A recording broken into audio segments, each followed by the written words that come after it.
Christmas had always been my favorite time of the year. The lights, the warm food, the laughter, and the feeling that no matter how difficult life became, family would always stand together. At least that's what I believed. That year I drove 6 hours through heavy snow just to make it home for Christmas.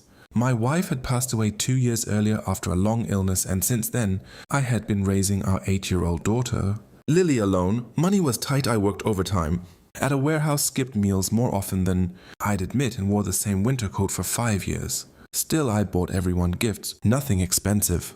A knitted scarf for Mom, a toolbox for Dad, a toy train for my little nephew, homemade cookies for everyone else. I thought the gifts would show that even though I wasn't successful, I still cared. When we arrived, everyone seemed happy to see Lily. Not me.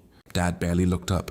My younger brother, Ethan, had just announced he was buying a new luxury house with help from our parents.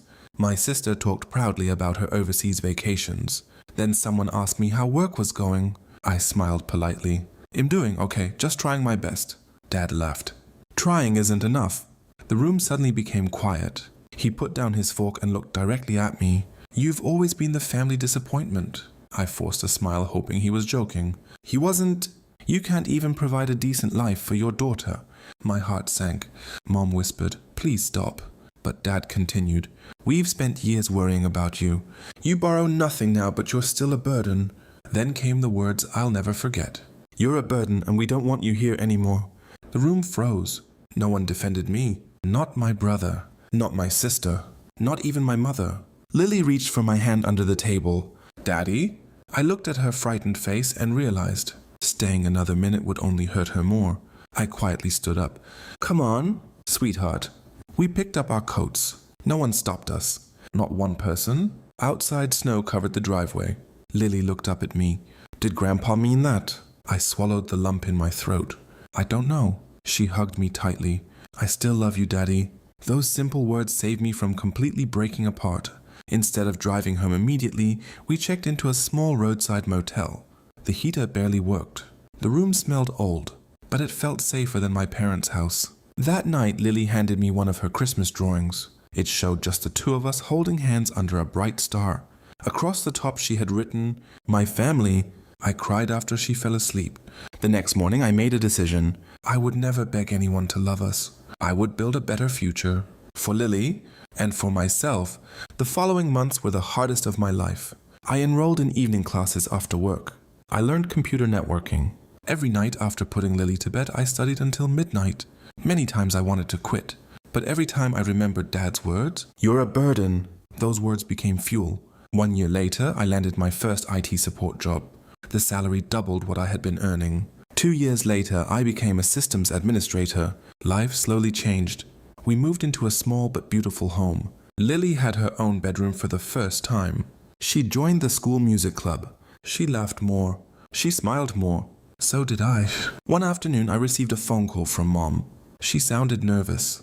Your father isn't doing well. I stayed silent. He wants to see you. I wasn't sure if I should go. Lily gently squeezed my hand. People can change, Daddy. So we drove there. The house looked exactly the same, only Dad looked different. Older, weaker. He sat quietly in his chair. For several minutes, nobody spoke. Finally, he looked at me. I was wrong. Those 3 words carried years of regret. I thought being tough would make you stronger. It only pushed you away. His eyes filled with tears. I watched your life from a distance. I saw everything you achieved. I was proud. I just never knew how to say it. I didn't answer immediately. Some wounds don't heal with a single apology. He looked toward Lily. I'm sorry, you had to hear those terrible words. Lily smiled kindly. It's okay. Children forgive much faster than adults. Dad slowly handed me a small wooden box. Inside were old photographs. Pictures of me as a child sitting on his shoulders, teaching me to ride a bicycle, holding my tiny hand.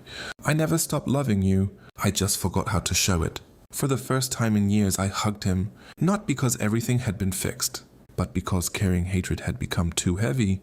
Over the next several months, we slowly rebuilt our relationship. It wasn't perfect. Sometimes conversations became awkward. Sometimes old memories returned. But we kept trying. The following Christmas, Dad invited us again. I hesitated. Lily smiled. Let's make new memories. When we arrived, everything felt different. Dad welcomed us at the door himself. He hugged Lily first, then me. Dinner was quiet at first. Finally, Dad stood up. I owe everyone an apology. He looked around the table. Last Christmas I failed as a father. I embarrassed my son. I hurt my granddaughter. I confused strength with cruelty. Nobody spoke. Then Dad looked directly at me. You were never a burden. You were the strongest person in this family. I just couldn't see it. The room became silent. This time my brother stood. So was I. I'm sorry I stayed quiet. Then my sister apologized too. Even Mom admitted she should have defended me. For the first time in many years we truly talked. Not about money. Not about success. But about mistakes. About forgiveness. About family. After dinner, Lily placed the same drawing she'd made a year earlier on the fireplace. The picture of just the two of us. Then she picked up another crayon. She drew everyone else beside us. She smiled proudly. Our family is bigger now. Dad looked at the drawing for a long time. Then tears rolled down his face. That Christmas wasn't perfect.